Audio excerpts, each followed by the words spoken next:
Бул фаберликтин коралловый кальцийи ачабыз, көрөбүз.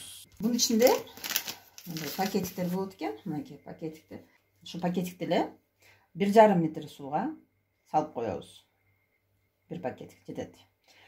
Биз именно фильтрден өткөрүлгөн таза сууну салып койдук.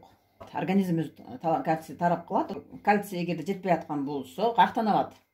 Сөөгүттөн алат. Адамдын сөөгүнөн кальцийди ала баштайт организм. Ошон үчүн сөөгүттөр ооруйт, астрахандоз, ар кандай оорулар ошондон пайда болот. Барып сөөгүттө кальций жетишпегендикке алып келет. Ошон үчүн коралловый кальцийде коралловый песок, серебро эки нерсе бар экен. Тамак аркылуу биз жеген нерселер аркылуу кальцийди анча иштеп чыкпаганы үчүн организм именно ушул сууну ичкенибиз пайдалуу болот. Себеби суюктук аркылуу иче турган болсок, бул тез эле барып кан өзү эле сиңирип алат кальцийдичи. Ошондо керек нерсени жеткизип, сөөгүттөргө, жүрөктүн иштесин, кан басымын иштегенге аябай жакшы жардам берет. А серебро болсо сууну тазалайт, билесиңер. Суунун составында бизге зыян кетире турган металлдар болушу мүмкүн. Менделеевдин таблицасындагы. А серебро тартылып тазалап коет. А бул уже даяр порошогунда экен.